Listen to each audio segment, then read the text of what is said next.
कालची आपण गोष्ट पाहिली होती श्रीखंडाच्या वड्या. त्याच्यामध्ये काय पाहिलं रे आपण की श्यामची आई काय सांगते, आपल्याला घेण्यासारखी कुठली गोष्ट होती, जी जी शक्य आहे ती आपण इतरांना मदत करावी. जे जे आपल्याला जमतं, जे जे आपल्याला करण्यासारखं आहे ते आपण इतरांसाठी जरूर करायला पाहिजे, मदत करायला शिकलं पाहिजे. मदत करत असताना श्रीमंत गरीब असा कुठलाही भेद करायचा नाही. आपण निरपेक्ष भावनेने म्हणजे कोणतीही अपेक्षा न ठेवता मदत करायची. आपण मदत करत नाही का? करतो. आपण एकमेकांना पेन्सिल देत नाही का? बुक देत नाही का? देतो. पण आपण कशी देतो? ज्यावेळेस मला नसेल त्यावेळेस दिली पाहिजे बरं का. म्हणजे आपण अपेक्षा ठेवून देतो. म्हणजे जुनी लोक सांगायची नेकी कर दर्या में डाल, नेकी कर दर्या में डाल. म्हणजे काय? चांगली गोष्ट करा आणि विसरून जा. त्याचं फळ आपल्याला भगवंत आपल्या जीवनामध्ये कधी ना कधी योग्य वेळेला देत असतो. परंतु आपण एखादी चांगलं काम केली, आपण सहज घरी पण आईला म्हणतो ना मदत केल्याच्या नंतर ना, मी आई म्हणाली ना झाडू मारून घे, कपडे काढून आण, हे आण, तर आपण ते काम करतो. नाही म्हणत नाही का? तुम्ही सगळी शाणी बाळा आहात, तुम्ही काम करता पण लगेच काय म्हणता, मी झाडू मारलाय, दे आता मला पैसे, आता मला खाऊ आणायचा, कॅडबरी आणायची, कुरकुरे आणायचे, बरोबर ना? करतो ना आपण? असं करतो ना आपण. लगेच मोबदला मागतो, आपण लगेच अपेक्षा ठेवतो, तू मला हे देशील का? तर मी तुला देतो, बरोबर ना?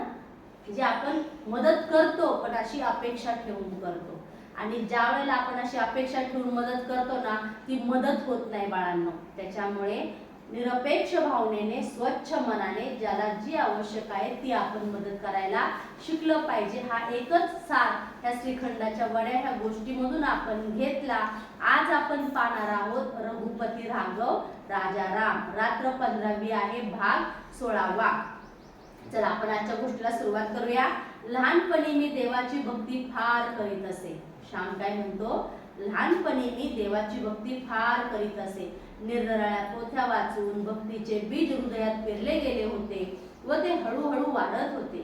शाळेतील मुले माझ्या घरी जमत व मी त्यांना देवादिकांच्या साधू संतांच्या गोष्टी सांगायचो. म्हणजे श्याम पहा किती स्वच्छ निर्मळ मनाचा लहानपणापासूनच होता. लहानपणापासूनच श्यामला वाटायचं की जे जे चांगलं आहे ना ते आपण साऱ्यांना सांगावं. जे जे आपल्याला चांगलं माहित आहे ते आपण साऱ्यांना सांगावं. अगदी शाळेत जात असताना, तुमच्या एवढा असताना सुद्धा श्याम काय करायचा की देवादिकांच्या साधू संतांच्या गोष्टी त्याच्या मित्रांना सांगायचा. जसं तुम्ही खेळण्यासाठी सगळे एकत्र जमता की नाही एकमेकांच्या घरी, तेव्हा असं खेळण्यासाठी जमल्यानंतर श्याम त्यांच्याबरोबर खेळायचा कमी, पण त्यांना असं साधू संतांच्या गोष्टी सांगायच्या. आता साधू संतांच्या गोष्टी म्हणजे काय रे? कथा सांगायच्या का? गोष्टी सांगायच्या का? म्हणजे त्याच्यातून अर्थ काय घ्यायचा आपण, बोध काय घ्यायचा आपण, की जे आपल्याला चांगलं माहिती आहे ना ते आपण आधी आपल्या कृतीत आणावं, आधी आपल्या आचरणात आणावं आणि मग तसं सगळं काय सगळ्यांना करायला आपण सांगितलं पाहिजे. त्याला म्हणायचं साधू संतांच्या गोष्टी. त्यासाठी तुम्हाला एक मी दृष्टांत सांगते, उदाहरण सांगते की नाही का. म्हणजे ज्ञानेश्वर माऊली सगळ्यांना माहिती आहे. त्यांची बहीण मुक्ताई ही आपल्या पहिलीतल्या मुलांच्या एवढी असताना एकदम अशी 3-4 वर्षाची लहान होती, पहिलीतल्या मुलांपेक्षा सुद्धा लहान होती. 3-4 वर्षाची असताना ती दारामध्ये रांगोळी काढते. दारामध्ये ती रांगोळी काढते. मुक्ताई 4 वर्षाची मुलगी काय रांगोळी काढणार? ती दारामध्ये रांगोळी काढते. ज्ञानदादाला म्हणते, ज्ञानदादा, अरे ज्ञानदादा सांग रे मी कशी काढली आहे रांगोळी.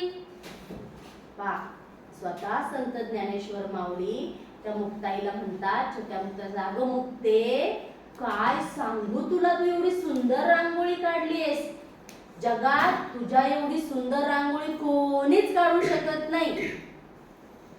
मुक्ते तू फार सुंदर रांगोळी काढलीस बर का. काय रे ज्ञानदादा, तुला नुसतं चांगलंच दिसतं बघ सगळीकडे, हे मला काही नाही जमली बरं. नाही गो मुक्ते, तू अतिशय सुंदर रांगोळी काढलीस. ह्या साधू संतांच्या गोष्टी, यातून आपलं काय शिकायचं आपण? आता मला सांगा, जर 4 वर्ष मुली कशी रांगोळी काढेल? पण तिचा दादा म्हणला का, काय ग कसली काढलीस असं म्हटला का, हा टाक पुसून असं म्हटला का, दादा पुसून गेला का, नाही. आता तिचा दादा संत ज्ञानेश्वर माऊली होते, त्यांना सगळीकडे चांगलं दिसायचं. म्हणजे आपण जे तुम्हाला सांगतो की प्रत्येक गोष्टीमध्ये ना आपण चांगलं पाहायला शिकलं पाहिजे. शाळा किती छान आहे, घर किती छान आहे, माझे आई वडील किती छान आहे, माझी भावंड भाऊ असेल बहीण असेल किती छान आहे. प्रत्येक गोष्टीमध्ये ना चांगलं शोधायला शिकलं पाहिजे. आणि जोपर्यंत आपण चांगलं शोधत नाही ना मग आपला त्रास होतो. मग ह्या अशा साधू संतांच्या गोष्टी शाळेत जात असताना श्याम सगळ्यांना सांगायचा. मग आता श्याम काय म्हणतो पहा, मी घरी एक लहानसे खेळातले देऊळ केले होते, लहानसे बखर केले होते, त्याला बेगड वगैरे लावून ते सजविले होते. सुंदर शाळीग्राम त्या देवळात मी ठेवला होता. तो शाळीग्राम फार तेजस्वी दिसत असे. चंद्रहास प्रमाणे तो शाळीग्राम आपणही आपल्या तोंडात नेहमी ठेवावा असे मला वाटे. श्याम सांगतो, ह्या साधू संतांच्या देवादिकांच्या गोष्टी सांगण्यासाठी मी काय केलं होतं, एक छोटंसं देऊळ सुद्धा तयार केलं होतं. आणि त्या देवळाला मी माझ्याकडे जे जे साहित्य आहे त्या साहित्याने मी सजवलं होतं. रविवार आला म्हणजे माझे मित्र व मी पुष्कळ भजन करीत असू. कधी कधी आम्हा कथा कीर्तनही करत असू. आमच्याजवळ मृदुंग वगैरे वाद्य थोडीच होती. घरातील रिकामा डबा घेऊन आम्ही तो जोरजोराने वाजवीत असू, भजन म्हणत असू. आमच्या भजनाने सारी आळी दुमदुमून जायची. श्याम म्हणतो, बघा आता आपण रविवारच्या दिवशी काय करतो, एक तर उशिरा उठतो, उठायचं, आईने जर ते खायचं, जी हिंडायला जायचं तिला 4 वाजताच घरी यायचं. बरोबर ना, घरात शिरायचंच नाही. तिकडच खेळायचं, तिकडच गावभर हिंडायचं, तिकडच फिरायचं. आपला रविवार उपक्रम असतो की नसतो. पण श्याम सांगतो, दर रविवारी आम्ही काय करायचो, माझे मित्रमंडळी सगळी आम्ही जमायचो आणि आम्ही भजन म्हणायचो. पण भजन म्हणण्यासाठी आमच्याकडे साहित्य नव्हतं. त्यावेळेस आम्ही काय करायचो, घरातला रिकामा डबा घ्यायचो आणि रिकामा डबा घेतल्यानंतर तोच डब्बा आम्ही काय करायचो, वाजवायचो. तोच डब्बा वाजून आम्ही भजन म्हणायचो. पण ज्यावेळेस आम्ही तो डब्बा वाजवायचो, भजन म्हणायचो, तो अख्खी आळी दुमदुमून जायची. सगळ्यांना त्याचा आवाज जायचा आणि सगळीकडे आमच्या भजनाचा आवाज सर्वत्र गेल्याने सगळ्यांना कळायचं की ही मुलं आता कथा कीर्तन करत आहेत, भजन म्हणत आहेत. विठोबाला वाहिली फुले भजन करीती लहान मुले, विठोबाला वाहिली माळ भजन करीती लहान बाळ. त्यांच्या भजनाचे बोल बघा काय होते, त्यांच्या भजनाचे बोल, विठोबाला वाहिली फुले भजन करीती लहान मुले, विठोबाला वाहिली माळ भजन करीती लहान बाळ वगैरे कितीतरी भजन म्हणत आम्ही नाचत असू. भक्ती विजयातील निरनिराळ्या प्रसंगाचे धावे आम्ही पाठ केले होते व तेही हात जोडून म्हणत असू. जसं आपण श्लोक म्हणतो की नाही, तसे हात जोडून काय म्हणायचे पा, गजेंद्राची ऐकून करुणा सत्वर पावलासी जगज्जीवना, प्रल्हाद रक्षका मनमोहना पावे आता सत्वर, द्रौपदी लज्जा निवारण पांडव रक्षका मधुसूदना, गोपी जन मानस रंजना पावे आता सत्वर, अनाथनाथा रुक्मिणीवरा भीमा तिरावासी विहारा, जगत वंद्या जगद्वारा पावे आता सत्वर. जे असते हात जोडून म्हणायचे वगैरे गोड धावे अजूनही मला पाठ येत आहेत व ते म्हणताना अजूनही वृत्ती सदोदित होते. आता श्याम सांगतो, मी आता मोठा झालोय पण मला अजूनही लक्षात आहे की मी लहानपणी काय म्हणायचो. जसं तुम्ही मोठं झाला ना, आपण जे श्लोक म्हणतो शाळेमध्ये, आपण जे भजन म्हणतो, आपण जी प्रार्थना म्हणतो ती लक्षात राहते तुमच्या. मला सुद्धा मी लहानपणा होते ना तेव्हा मला आठवतं की आपण हे म्हटलं होतं, आपण हे असं घेतलं होतं, मला अशा मॅडम शिकवायला होत्या, त्या असं करायच्या, आम्ही अशी प्रार्थना म्हणायचो नाही का. म्हणजे जसं शिक्षण घेत असताना तसं आम्हाला आठवत, तुम्हाला सुद्धा मोठं झाल्यानंतर आठवणार आहे. श्याम म्हणतो, ते मला नुसतं आठवत नाही तर मला आजही ते पाठ आहे. म्हणून श्यामने त्यांना म्हणून दाखवलं. म्हणजे त्यावेळेस श्याम सांगतो, ते आत्ता म्हणत असताना सुद्धा मला असं हृदय दाखवून येतं. माझ्या भावना अजूनही त्या काळामध्ये जातात, त्या आठवणीमध्ये रमतात. पुढे श्याम सांगतो, आम्ही त्यावेळेस फार मोठे नव्हतो. मराठी 5वीत मी होतो. वय 11 वर्षाचे होते नव्हते, परंतु भक्तिभावाने आमच्यापेक्षाही त्यावेळेस मी मोठा होतो. परंतु भक्तिभावाने आजच्या पेक्षाही त्यावेळेस मी मोठा होतो. त्यावेळेस ना शंका ना संशय, गोड श्रद्धाळू भावबाई भक्ती, निर्जळी एकादशी मी करावयाचो, परमेश्वराचा जप करायचा, कार्तिक स्नान, माघ स्नान, वैशाख स्नान वगैरे करावयाचो. कथा सारामृत त्या पोथी स्नानाचे महत्व आहे. स्नान करून शेंडी उजव्या बाजूने पिळली तर अमृत होते, असे त्या पोथीत एके ठिकाणी आहे. एका राजपुत्राला कोणी ब्राह्मणाने ती शेंडी त्याच्या तोंडात पिळून उठविले, अशी कथा दिली आहे. मला ते खरे वाटे. आमच्या गावात कोणीतरी मेले होते. मी आईला विचारले, मी पहाटे अंघोळ करून उजव्या बाजूने शेंडी तिच्या तोंडात पिळेल, मग तो उठेल नाही का ग? श्याम म्हणतो, त्या कथांमध्ये मी जे जे काही वाचायचो ना, मला खरं वाटायचं आणि मग तसंच घडत असेल, तसंच आपण करावं असं मला वाटायचं. मी तसं आईला विचारायचो. पण म्हणजे तुम्ही जर गोष्टीचं नीट ऐकलं, नीट श्रवण केलं, तुमच्या लक्षात येईल. श्यामला वाटणारी प्रत्येक गोष्ट श्याम आईला विचारायचा. आई मी असं करू का ग? आई मी असं केलं तर चालेल ना? आई मी असं करतोय बर का ग? आई मला असं नाही वाटत. आई मला असं वाटतं बर का ग? म्हणजे प्रत्येक गोष्ट श्याम आईला सांगायचा, आईला विचारून करायचा. आई हो म्हटली तरच तो करायचा. मग तुम्ही तुमच्या स्वतःच्या मनाला प्रश्न विचारा, आपण असं करतो का? आपण आपल्या मनातली प्रत्येक गोष्ट आपल्या आईला सांगतो का बरं? आपण सांगतो की? कुठली सांगतो? ज्याच्यामुळे आई ओरडणार नाही, ज्याच्यामुळे आई रागवणार नाही, ज्याच्यामुळे आई चिडणार नाही, आई मारणार नाही, एवढ्याच गोष्टी आपण सांगतो. पण ज्या चुकीच्या गोष्टी केल्या त्या आपल्याला स्वतःला पण माहितीये हे चुकीचं आहे, मी जे केलंय ते चुकीचं आहे, त्याच्यामुळे मला 100% मार बसणार, आई ओरडणार, आई रागवणार. त्या गोष्टी आपण आईला सांगत नाही, त्या गोष्टी आपण आईपासून लपवून ठेवतो. मग आपण जर अशा गोष्टीला लपवून ठेवल्या, श्याम मात्र कुठलीच गोष्ट लपवून नाही ठेवायचा. त्याच्यात जे मनात येईल, त्याला जे वाटेल तो आईला विचारायचा, आई मला हे असं वाटतं ग, हे चुकीचं आहे का बरोबर आहे? मग आई त्याला सांगायचे, श्याम हे असं असं आहे, तू असं कर बर का, पण हे असं आहे ना बाळ, ही चुकीची गोष्ट आहे, ही तू करू नको. मग जर श्यामने सांगितलं तर आईने सांगितलं तर श्याम ती गोष्ट कधीच करायचा नाही. आई म्हणाली, श्याम तू माझं गुणी बाळ आहेस ना हो बाळ, मग तू हे असं करत जा. तेव्हा श्याम आईचं ऐकायचा आणि तशीच गोष्ट करायचा. आई हसली व म्हणाली, तू वेडा आहेस.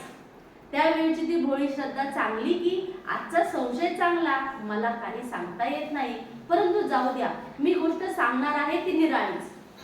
चातुर्मासात आमच्या गावातील गणपतीच्या देवळात रोज पुराण होत असे. कोणीतरी शास्त्री येत व 4 महिने आमच्या गावात मुक्काम करीत. सायंकाळी 4-4:30च्या सुमारास पोथी सुरू होत असे. गणपतीचे देऊळ आमच्या घरापासून फार लांब नव्हते. त्यावेळेस आजोळाच्या घरी आम्ही राहत होतो. देवळातील पुराण जर मोठ्याने सांगितले तर समोरच्या आमच्या घरी ते ऐकू येत असे. पुराणाला 10-5 पुरुष व 10-20 बायका बसत असत. श्याम सांगतो, त्यावेळेला आमच्या गावामध्ये काय व्हायचं की देवळामध्ये पुराण म्हणजे असं कथा वाचणं, पोथ्या वाचणं, ते लोकांना समजून सांगणं, अशा गोष्टींचं कथन व्हायचं.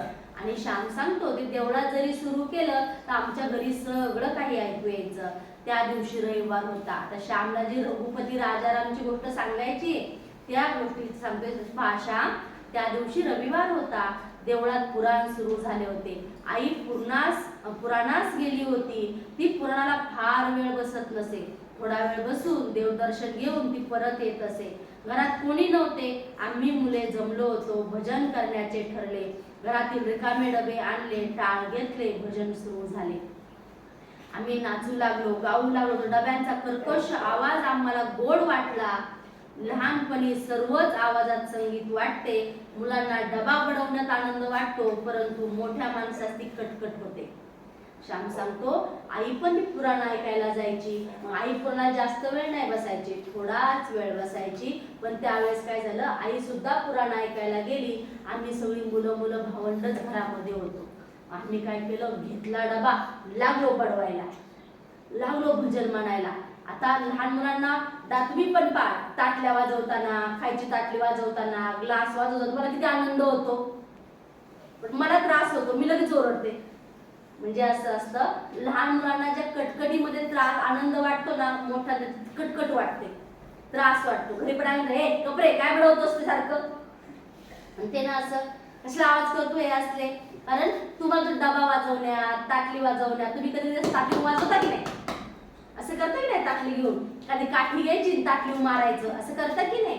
मग हे असं करायला लागलो ना तर ते तुम्हाला आनंद वाटतो, तुम्हाला तो आवाज तुम्हाला ऐकायला छान वाटतो. पण तुम्ही सोडून इतरांना तो आवाज कर्कश वाटतो, तो कोणालाही ऐकावासा वाटत नाही. आणि म्हणून तुम्हाला मोठी माणसं ओरडतात, कारण ते संगीत नाही. म्हणजे जर एखादं गाणं लागलं, कोणी ओरडतं का?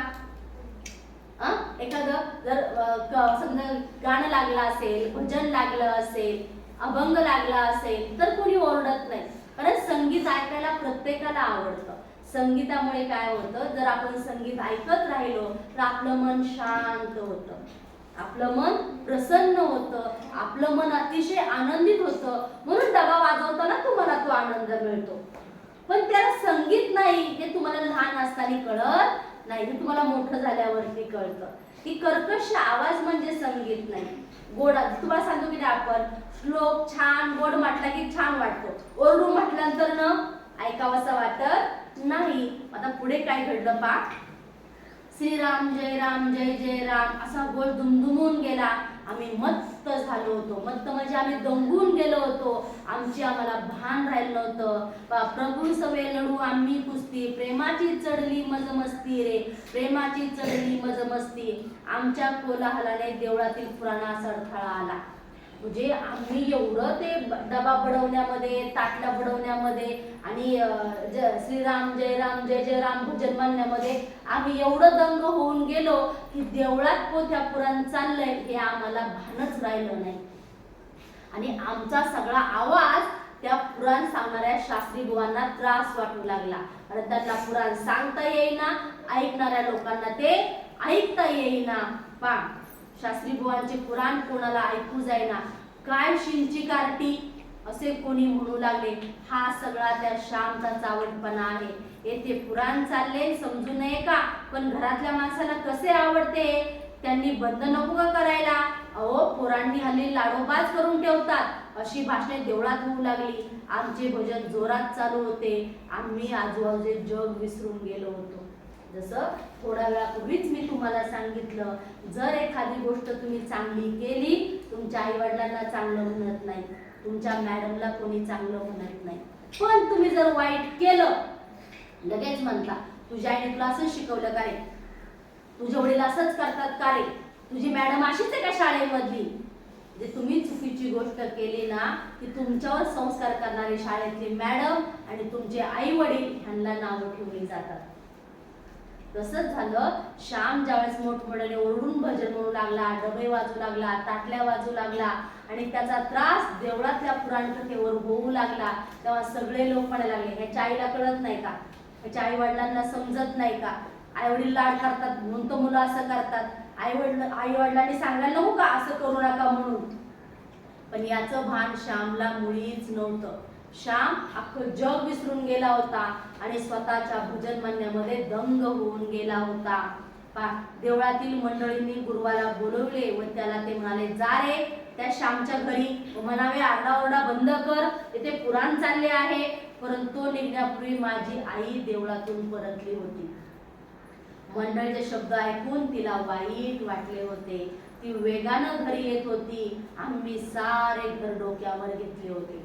म्हणजे त्यावेळेस सगळ्यांच्या झाली काय, श्यामची आई कशी आहे, श्यामची आई सांगत नाही का श्यामला असलं काही करू नको म्हणून, श्यामच्या आईनंच लाड केलाय म्हणून पोरगं असं चुकीचं वागतं, म्हणून सगळ्यांना त्याचा त्रास होतो. हे सगळं ऐकल्यानंतर न श्यामच्या आईला फार वाईट वाटलं, दुःख झालं तिला की आपल्या मुलाला कोणीतरी नावं ठेवतंय, हे जग आपल्या मुलाला नावं ठेवतंय.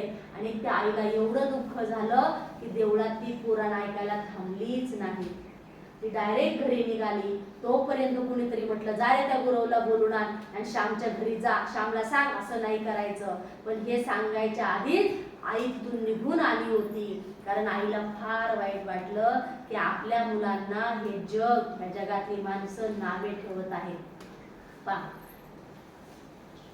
आई आल्याचे आम्हाला भान देखील नव्हते. ती उभी राहिली तरी आम्ही नाचत होतो. शेवटी आई रागाने म्हणाली, श्याम. तिच्या त्या आवाजात क्रोध होता. आम्ही चपापलो, भजन थांबले, टाळ डब्यांचे मृदुंग मुके झाले. आई रागावली होती. म्हणजे आई दारात येऊन उभी राहिली तरी श्याम म्हणतो आम्हाला भान उरलं नाही. आम्ही तरी नाचतोय, आम्ही तरी भजन म्हणतोय, आम्ही तरी डबे वाजवतोय, आम्हाला कशाचं भान नव्हतं. शेवटी आईच रागवून आई जोरात ओरडली, श्याम. आणि ते ऐकल्यानंतर श्याम घाबरला, श्याम चपापला. श्याम लक्षात आलं आई आपल्यावर रागवलेली आहे.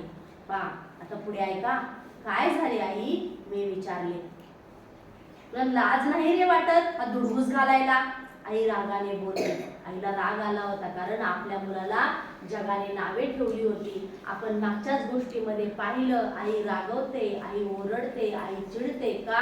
कारण आपल्या मुलाला कोणी नावं ठेवू नये, आपल्या मुलाला कुणी चुकीचं होऊ म्हणू नये म्हणून नाही रागवत असेल. त्यामुळे आईला राग आला. आई म्हणते, तुला लाज नाही करे वाटत हा दुडघूस घालायला? आई, हा काय दुडघूस? आता श्यामच्या लहान बाळाला काय माहिती हा दुडघूस आहे का काय? तो आई, हा काय दुडघूस? आम्ही आमच्या देवासमोर भजन करीत आहोत. किती निर्मळ निस्वार्थी म्हणे श्यामचं. श्याम म्हणतो आई, आम्ही काय दुडघूस नाही घालत ग. आम्ही काय करतोय की आमच्या इथलं देऊळ आहे, आमच्या देवासमोर आम्ही भजन म्हणतो आहे. पहा, तूच ना हा शाळीराम मला दिलास, बघ कसा दिसतो आहे. छत्रीच्या पांढऱ्या बोंडाचा आम्ही त्याला मुकुट घातला आहे. तू रागवलीस होय. बघा श्याम किती प्रेमळ आहे रे. बघा, तू रागवलीस होय. मी प्रेमाने पदर धरून विचारले. इतक्या देवळातील भिकू गुरव आला व म्हणाला, श्याम, देवळात पुराण चालले आहे, तुमचा धांगडधिंगा बंद करा. पुराण कोणाला ऐकू येत नाही तुमच्या ओरडण्याने. आम्ही नाही बंद करणार, जा. त्यांचे पुराण चालले आहे तर आमचे भजन चालले आहे, माझा एक मित्र म्हणाला. आता किती लहान मुलं तुमच्यासारखी भोळी भाबडी निस्वार्थी असतात, किती प्रेमळ असतात, त्यांची किती भक्ती असते, किती श्रद्धा असते. आणि ही श्रद्धा हीच भक्तीना बाळांनो मोठेपणी टिकली पाहिजे. त्यांना वाटतं आम्ही देवाचं, आम्ही का दुडघूस घालतोय का? आम्ही काय मारामारी केली, शिव्या दिल्या, गाणी लावली आणि आम्ही नाचतोय? आम्ही असं काही नाही करत आहे. आम्ही तर आमच्या देवासमोर भजन म्हणतोय. जसं तुम्ही मोठी माणसं तुमच्या देवासमोर पुराण ऐकताय की नाही, तसं आम्ही छोटी मुलं आमच्या देवासमोर पुराण भजन म्हणतोय. त्यात काय उडघूसपण आहे? त्यात आम्ही चुकीचं काय वागलो? तेव्हा श्यामचा एक मित्र म्हणतो, आम्ही मुळीच बंद करणार नाही. अरे श्याम, जरा हळू भजन करा. हे डबे कशाला वाजवायला हवेत? आणि हा झांजा मोठ्याने ओरडले म्हणजे देव मिळतो असे नाही. वाह, किती सुंदर वाक्य आहे. मोठ्याने ओरडले म्हणजे देव मिळतो असे नाही. आपल्यामुळे जर दुसऱ्याला त्रास होत असेल तर ते कसले रे भजन? आई शांतपणे म्हणाली. आई सांगते, श्याम, तू मोठ्याने ओरडला, मोठ्याने भजन म्हटला म्हणजेच तुला देव मिळेल असं काही नाही बाळा. आणि जर आपल्या म्हणण्यामुळे, आपल्या ओरडण्यामुळे जर दुसऱ्याला त्रास होत असेल, ते रे कसले भजन? कारण भजन म्हणजे काय बाळांनो, की देवाला आवडण्यासाठी, आळवण्यासाठी हे भजन म्हणतात. आणि आपण जर ओरडून ओरडून म्हणत असेल, देवाला आवडेल का ते? जसं तुम्हाला पण आता आपण हॅपी बर्थडेचे उदाहरण घेतलं होतं, तर तुम्हाला किती छान नाही का, हॅपी बर्थडे टू यू असं म्हटलं, तुम्हाला आवडेल का नाही आवडणार? हॅपी बर्थडे असं म्हटलं आवडेल तुम्हाला? तसंच आहे. भजन जर प्रेमाने म्हटलं, हळू म्हटलं तर ते देवालाही आवडतं, इतर साऱ्यांनाही आवडतं. ओरडून म्हटलेलं आवडत नाही. म्हणून आई सांगते, दुसऱ्याला त्रास होईल असं जर भजन म्हटलं तर ते भजन रे कसलं श्याम? आई शांतपणे श्यामला सांगत होती. साधू संता टाळ वाजवी पण भजन करीत मी म्हटले. श्याम काय म्हणतो? साधू संत सुद्धा टाळ वाजवायचे, भजन म्हणायचे, परंतु मुद्दाम दुसऱ्याला त्रास देण्यासाठी नसत ते वाजवील. इतरांना त्रास झाला असता तर त्यांनी भजन थांबवले असते. श्याम, तुला देवाचे नाव प्रिय आहे का? हे वाजवणे प्रिय आहे? आईने विचारले. आता श्याम कसा होता? श्याम म्हणतो, आई अगं साधू संत सुद्धा वाजवायचे, टाळ वाजवायचे, मृदुंग वाजवायचे, पण ते सुद्धा वाजवायचे की ग, तू आम्हाला कशी नाही म्हणते? त्यावेळेस आई सांगते, श्याम बाळा ते वाजवायचे, पण त्यांच्या वाजवण्यामुळं, त्यांच्या भजन म्हणण्यामुळं इतरांना त्रास होत नव्हता. त्यांना तेवढं ऐकावंसं वाटायचं. इतरांना जर त्रास होत असं त्यांनी त्याच वेळेस थांबवलं असतं, त्यांनी असं म्हटलं नसतं. त्यावेळेस आई त्याला श्यामला विचारते, श्याम तुला देवाचे नाव प्रिय आहे का देवाचे वाजवणे प्रिय आहे? आई काय विचारते, श्याम तुला देवाचे नाव प्रिय आहे का देवासाठी वाजवणे प्रिय आहे? आईने श्यामला प्रश्न केला. वाजवले म्हणजे आई रंग चढतो, नुसते नाव कंटाळा आणील ना, मी म्हणालो. श्याम सांगतो आईला, आई अगं नुसतं जर आम्ही म्हटलं ना रघुपती राघव राजा राम पतित पावन सीताराम, आम्हाला कसं तरी वाटेल ग, आम्हाला कंटाळवाणे वाटेल. पण त्याचबरोबर जर आम्ही जर टाळ देऊन म्हटलं, आवाज देऊन म्हटलं, तर आम्हाला रंग चढतो, आम्हाला त्याच्यामध्ये छान वाटतं, आम्हाला आनंद वाटतो. हळूहळू टाळ्या वाजवा, ताल धरा म्हणजे झाले, मुद्दाम अडून बसू नये. वाजवणे ही महत्वाची गोष्ट नाही, तुम्हाला देवाच्या नावापेक्षा आरडाओरडा वाजवणे हेच आवडते. श्याम ज्या पूजेमुळे उगीच दुसऱ्याला त्रास होतो ती रे कसली पूजा? श्यामची आई म्हणते, श्याम ज्या पूजेमुळे त्रास होतो ना दुसऱ्याला ती पूजा नाही रे, ती पूजा देवालाही आवडत नाही आणि माणसांनाही आवडत नाही. माझी पूजा दुसऱ्याच्या पूजेच्या आड येऊ नये, माझी प्रार्थना दुसऱ्याच्या प्रार्थनेच्या आड येऊ नये. तुम्ही हळूहळू भजन केले, तुमचेही काम होईल व देवळात पुराण पण नीट चालेल. भिकू जा तू, ते नाही हो गलका करणार, असे म्हणून आई निघून गेली व भिकू पण गेला.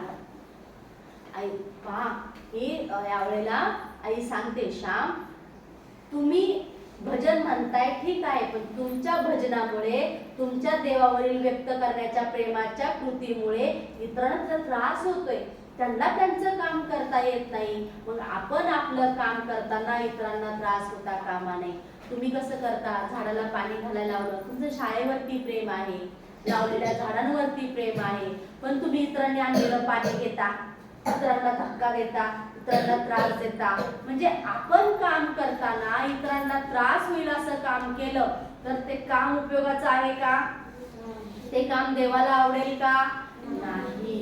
म्हणून आपल्या कुठल्याही कामामुळे, आपल्या कुठल्याही कृतीमुळे दुसऱ्याला त्रास होऊ नये एवढा जरी विचार केलात ना बाळांनो, जगातले सर्वात सुंदर व्यक्ती तुम्ही बनाल. जगातली सगळ्यात सुंदर गोष्ट म्हणजे जे सुंदर मन तुमचं असणार आहे बाळांनो. एकच लक्षात ठेवायचं आशुतोष बाळा, की आपल्यामुळे कोणालाही त्रास होता कामा नये, आपल्यामुळे कोणी दुखावलं जाणार नाही याची काळजी घ्यायची. आम्ही मुलांत वादावाद सुरू झाला, मोठे आले वृद्धाचार्य, त्यांना राग आला, श्यामला नाही आवडलं, श्यामच्या मित्रांना पण नाही आवडलं. असं बिका गुरवणी येऊन सांगणं, आईने ओरडणं, ते काय म्हणतात, त्यांच्या पुराणापेक्षा आमचे भजन देवाला जास्त आवडेल. पुराण ऐकतात व पुराण संपतात त्यांच्या जागी गावच्या कुटाळ्या करीत बसतात वगैरे आम्ही बोलू लागलो, परंतु काय करायचे ते ठरेना. शेवटी मी म्हटले, आपली चूक झाली, आपण हळूहळू भजन म्हणूया, नुसत्या टाळ्या वाजवूया, मोठाने वाजवण्यात काय आहे? आता शेवटी मुलं चिडली.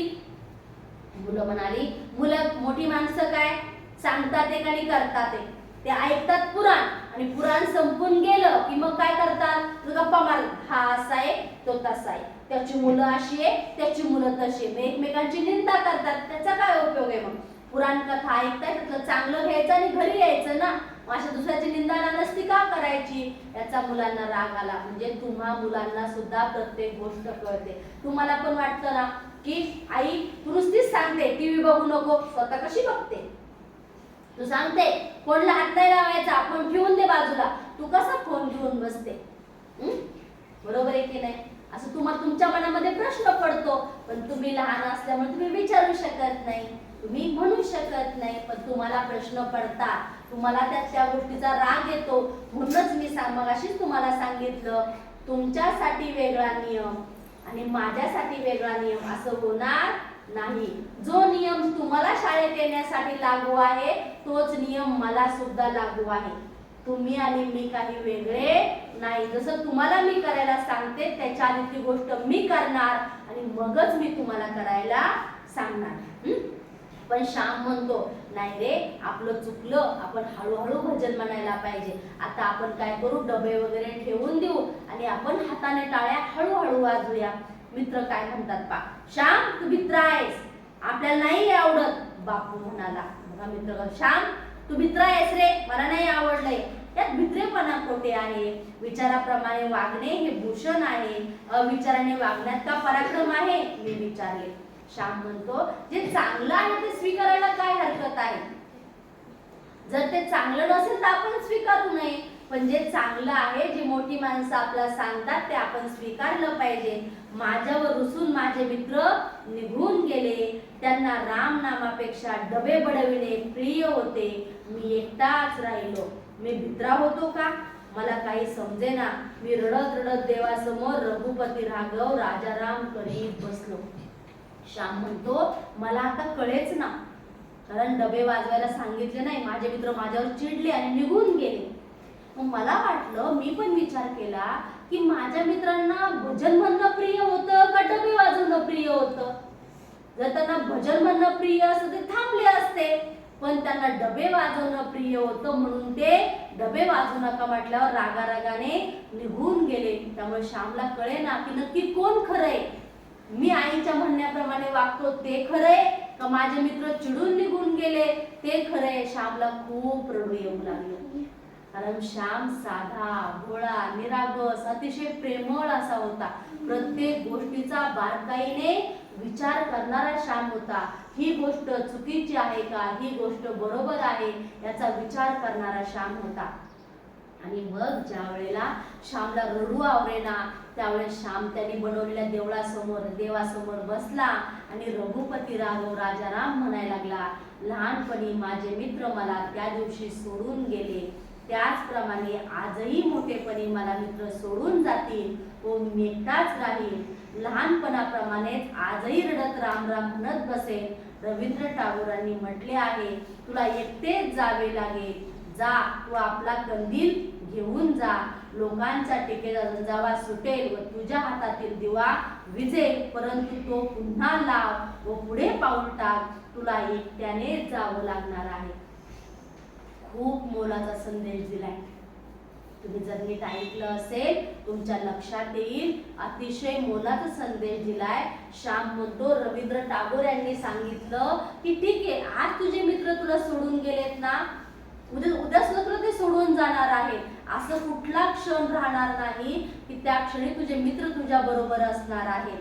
जेव्हा तुमच्याकडे खाऊ, तुम्ही पण अनुभव घेतला असेल पा, तुमच्याकडे चॉकलेट असेल ना, तुमच्याकडे खूप सारे मित्र येतात, हो की नाही? हा येतो, तो येतो, तो येतो, सगळे येतात. पण जर तुम्हाला पेन्सिल हवी असेल, तुम्हाला वही हवी असेल, तुमचा एकही मित्र तयार होत नाही. झालंय असं कधी? आणि आपल्याकडे एखादी गोष्ट असेल, आपण एखादा खाऊ आणला असेल तर काय होतं की सगळे आपल्या बरोबर आपल्या मागे मागे मागे फिरतात. ज्याचा वाढदिवस असेल ना, त्याने खाऊ आणला असेल ना वाटाय शाळेत, सगळे त्याच्या मागे मागे मागे मागे फिरतात. का? त्यांनी आपल्याला द्यावं, त्यांनी आपल्याला चॉकलेट काढून द्यावं, हो की नाही? त्याच्याबरोबर आपण सगळ्यांना चॉकलेट वाटावं, म्हणजे आपल्याला पण थोडासा मोठेपणा मिळेल. ह्या गोष्टीसाठी आपण त्याच्या मागे मागे मागे फिरतो. पण जर त्या मित्राला काही गरज असेल, त्याला काही थंडी ताप आला असेल, तो आजारी पडला असेल, शाळेत त्याला लागलं असेल, आपण त्याच्या मागे मागे फिरतो का? त्याची काळजी घेतो का? त्याला हाताला धरून आपण जेवायला नेतो का? जेवायला वाढतो का? नाही. त्यावेळेस त्याला मात्र एकट्याला जेवायला बसायला लागतं बाजूला. का? कारण हे जन कसे आहे? जन हे दिल्या घेतल्याचे. संत सांगतात जन हे दिल्या घेतल्याचे. म्हणजे काय? जर आपण आपल्या मित्रांना, माणसांना जर काही दिलं तरच ते आपल्या बरोबर येतात. आपण जर त्यांना काही दिलं नाही तर ते आपल्या बरोबर येत नाहीत, ते आपल्याला मदत करत नाहीत. रवींद्र टागोर काय सांगतात की तुला एकटंच चाल. जसं जन्माला आपण एकटं आलोय ना आणि मरणार पण आपण एकटेच आहोत. मग एकटं चालत असताना, तुम्ही हळूहळू मोठे होत असताना, जरी तुम्हाला कधी वाटलं की माझा हा मित्र सोडून गेला, रडत बसायचं नाही. हा माझ्याशी बोलत नाही, रडत बसायचं नाही. नाही बोलत का, नको बोलू, मी माझा अभ्यास करेन, मी माझा मोठा होईल. पण असं कोणी आपल्या आयुष्यातून निघून गेलं म्हणून रडत बसायचं नाही. ही मैत्रीण बोलली नाही, ती मैत्रीण बोलली नाही, नको बोलू दे, आपण आपला अभ्यास करायचा आणि आपण आपलं मोठं व्हायचं. पण मित्रांवर काय सांगतात याच्या ठिकाणी, तुझा कंदील तू पुढे लाव. म्हणजे काय की आपण चालत राहिलं पाहिजे, आपण दुःखी होऊन बसायचं नाही. रोज मला शाळेत चल म्हणते, आज म्हणलीच नाही, एकटीच निघून गेली शाळेला, रडत बसायचं नाही. ठीक आहे, नाही का, आपला पण एकटं पाठीमागून यायचं, कारण आपण एकटे आलो आहोत आणि आपल्याला आपल्या जीवनाचा प्रवास सुद्धा एकट्यानेच करायचा आहे बाळांनो. आपल्याला आपल्या जीवनातली लढाई एकट्यानंच द्यायची आहे. बऱ्याच वेळेला दुःखद प्रसंगी आपल्याला एकट्यालाच लढा द्यावा लागतो. सुखद प्रसंगी आपल्या बरोबर सगळे असतात, आपले नातेवाईक असतात, आपले आई वडील असतात, आपले मित्रमैत्रिणी असतात. पण ज्यावेळेस आपल्याला दुःख होतं, ज्यावेळेस आपल्याला त्रास होतो, त्यावेळेला आपल्या बरोबर कोणीही नसतं. त्यावेळेस खचून जायचं का, रडत बसायचं का, वाईट विचार करायचे का, नाही, चालत राहायचं. मी करून दाखवेन, मी माझं करेन. मी आधी स्वतःचा मित्र बनायचं मुलांनी, आणि मुलींनी स्वतःची मैत्रीण बनायचं. कोणी नसेल तरी चालेल, मी एकटं करेल, पण रडत बसायचं नाही, बुडत बसायचं नाही, कोणासाठी थांबून राहायचं नाही. म्हणजे तुम्हाला तुमच्या जीवनातला आनंद सापडेल. आणि जेव्हा तुम्ही मोठे व्हाल तर आपल्या आयुष्यात कुणी आलं, नवीन मित्र आला तरी तुम्हाला खूप आनंद होणार नाही, आणि मित्र सोडून गेला तरी तुम्हाला दुःख होणार नाही. मग आजच्या गोष्टीतून शिकण्यासारखं काय आहे की हे जे रघुपती राघव राजा रामचं भजन आहे, तो राम तुमच्या माझ्या हृदयामध्येच आहे. तो राम आपला सखा आहे, राम आपला मित्र आहे, राम आपला बंधू आहे. रामाला आपण ओळखायला शिकायचं, रामाचं भजन आपण म्हणायला शिकायचं. आणि जरी आपल्या जीवनामध्ये दुःखद प्रसंग आले, कोणी आपला सोडून गेलं तर रडायचं नाही, दुःखी व्हायचं नाही. कोणी नवीन मित्र जोडला गेला तरी हुरळून आपण जायचं नाही. आणि लक्षात समजलं, आवडलं सगळ्यांना? चला आपण आता सोमवारी पुढच्या एका नवीन गोष्टीमध्ये भेटूया.